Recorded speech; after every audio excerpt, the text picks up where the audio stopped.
Good morning. Week 32, day 3. We're up to 1 Corinthians chapter 7. Let's start with a psalm to get our minds and our spirits in the right place. Psalm 91.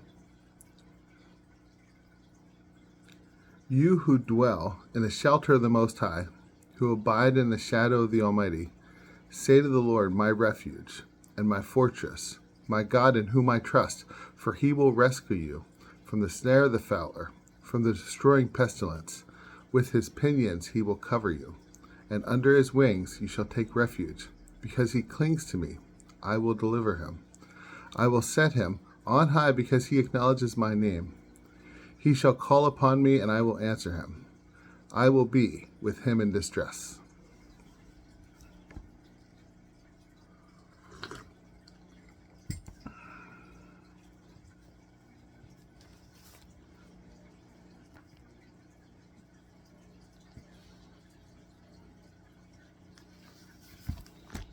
Come, Holy Spirit, and kindle in us the fire of your love.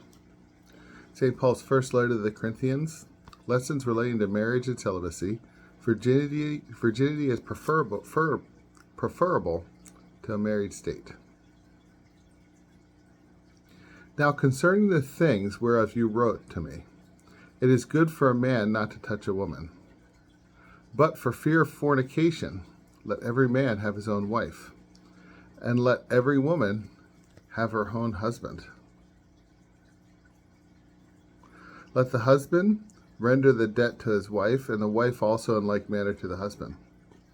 The wife hath not power of her own body, but the husband. And in like manner the husband also hath not power of his own body, but the wife.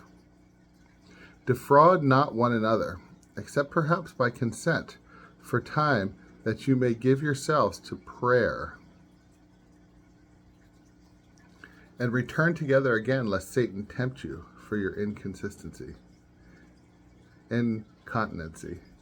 But I speak this by indulgence, not by commandments.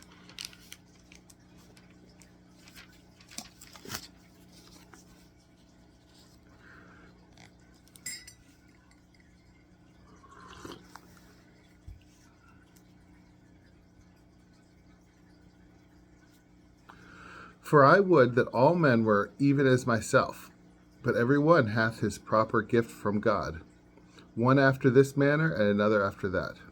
But I say to the unmarried, and to the widows, it is good for them if they so continue even as I. But if they do not contain themselves, let them marry, for it is better to marry than to be burnt. But to them that are married, not I, but the Lord commandeth.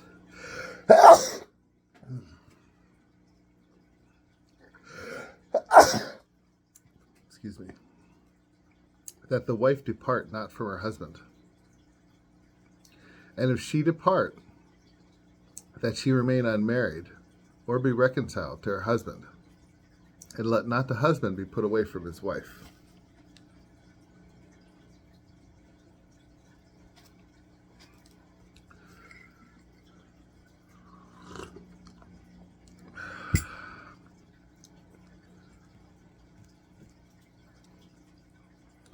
For to the rest I speak, not the Lord. If any brother hath a wife that believeth not, and she consent to dwell with him, let him not put her away. And if any woman hath a husband that believeth not, and he consent to dwell with her, let her not put her husband away. For the unbelieving husband is sanctified by the believing wife, and the unbelieving wife is sanctified by the believing husband. Otherwise your children should be unclean, but now they are holy.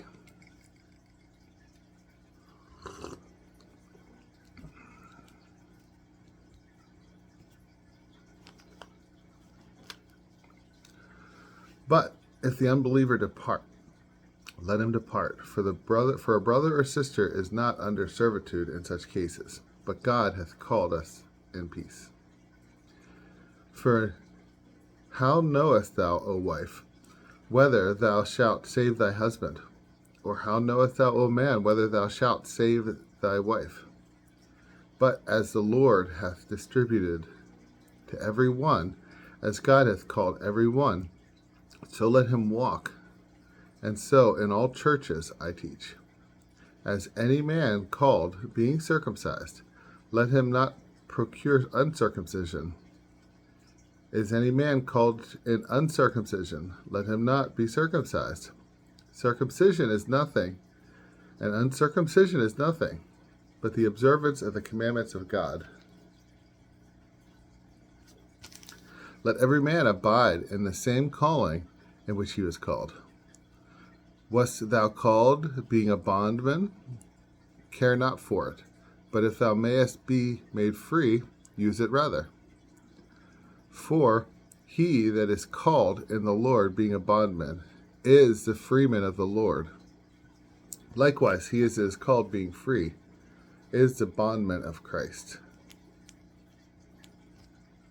You and I were free in the Lord. I know we're not free in our work. Unless you're a billionaire, listen to this, then you're free, right? You can choose not to work tomorrow. Choose not to go to work this year. Then you're free. But the rest of us, we got to work. We're not free. We're bondsmen. You were bought with a price. Be not made the bondslaves of men. Brethren, let every man wherein he was called therein abide with God. Now concerning virgins, I have no commandment of the Lord, but I give counsel, as having obtained mercy of the Lord, to be faithful.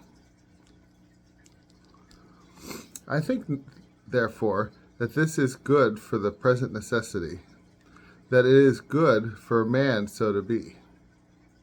Art thou bound to a wife? Seek not to be loosed. Art thou loosed from a wife? Seek not a wife. But if thou take a wife, thou hast not sinned, and if a virgin marry, she hath not sinned. Nevertheless, such shall have tribulation of the flesh, but I spare you. This, therefore, I say, brethren, the time is short. It remaineth that they also who have wives be as if they had none, and they weep, as though they wept not, and they that rejoiced, as if they rejoiced not, and they that buy, as though they possessed not. The time is short. If you buy something, be as if you don't possess it. Freely let it pass. Continuing on. And they that use this world, as if they use it not, for the fashion of this world passeth away. But I would have you to be without solicitude. He that is without a wife is solicitous for the things that belong to the Lord, how he may please God. But he that is with a wife is solicitous for the things of the world, how he may please his wife, and he is divided. And the unmarried woman and the virgin thinketh on the things of the Lord, that she may be holy in both body and in spirit.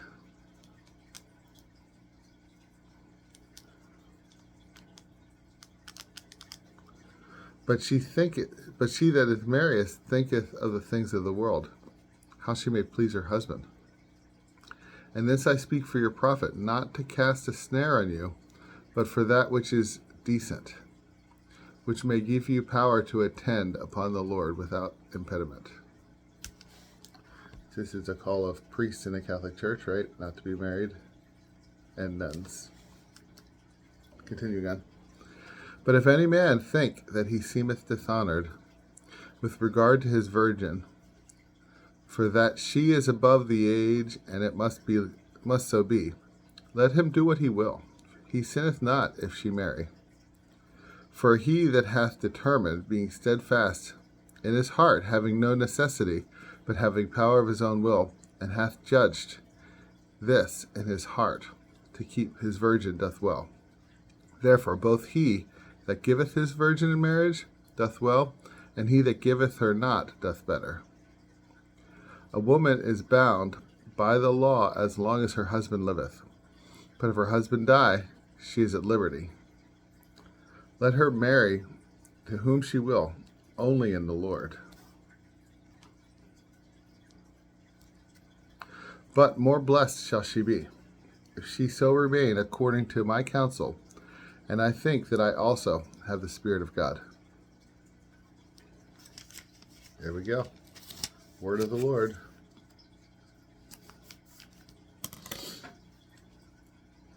Let's say a prayer for our leaders, for Pope Leo, Bishop Mark, Father George, and all of our leaders, secular and religious. Our Father who art in heaven, hallowed be thy name. Thy kingdom come, thy will be done on earth as it is in heaven. Give us this day our daily bread. Forgive us our trespasses, as we forgive those who trespass against us. Lead us not into temptation, but deliver us from evil. Have a blessed day.